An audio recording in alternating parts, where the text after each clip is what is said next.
పదవిని బట్టి దానికి ఉన్నటువంటి విలువను బట్టి పద్ధతిగా మాట్లాడాలి.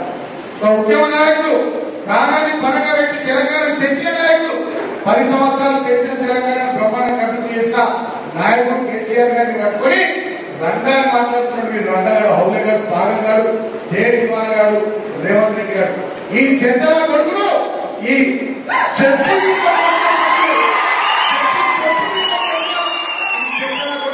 కానీ మనకు సంస్కారం అంటే వస్తుంది. మనకు సంస్కారం అంటే వస్తున్నది.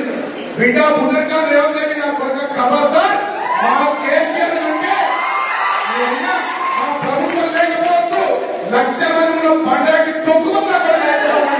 ఆ ముసలోని పుణ్యాన్ని ఆడేదో కొట్లాడినట్టు నటిస్తే మీరందరూ వెనక కూర్చొని బిచ్చగాళ్ళ లెక్క అడక్క తిన్న సన్నాసులు. మీరు ఎవడైనా సరే మాట్లాడేటో తలతిక్క సన్నాసిగాళ్ళు. సిగ్గు లజ్జ లేకుండా లక్షల కోట్లు దోంచుకొని ఇంకా మీకు కోపాలు వస్తాయి. ప్రజలు చెప్పులు తీసుకొని తన్నే రోజులు భవిష్యత్తులో ఉన్నాయని తెలియదా మీకు? బహిరంగ సభలు చూడంగానే లేకపోతే ప్రభుత్వ తీరు చూడంగానే మీకు పిచ్చి లేచిపోతున్నది. ఎర్రగడ్డకో ఆ వైజాగ్కో పోండి సన్నాసులారా, గుంపు కట్టుకొని పోరి. ఇలా నేను అంటున్నా, మీ అక్రమాలకు ఆగడాలకు ప్రజలు శిక్ష వేయబట్టి మీరు తగ్గింది కానీ, లేకపోతే మూడోసారి మీరు అధికారంలోకి వస్తే పరిస్థితి, రాష్ట్ర పరిస్థితి ఏంది, ఇక్కడ ప్రజాస్వామ్యం పరిస్థితి ఏందో అందరికి తెలుసు.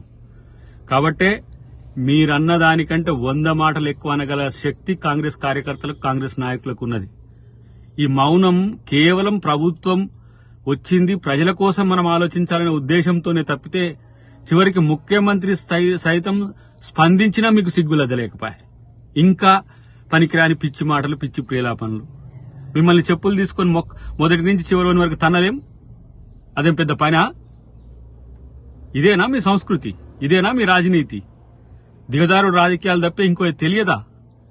ఇప్పటికైనా ప్రజాస్వామ్యయుతంగా ఉండడం నేర్చుకోండి. కనీసం 10 సంవత్సరాలు పాలించడమని చెప్పుకునే సిగ్గులేని సన్నాసులు గిట్లా ప్రవర్తిస్తే ప్రజలు చెప్పులతో కొడతారనే విషయాన్ని గుర్తుపెట్టుకోండి.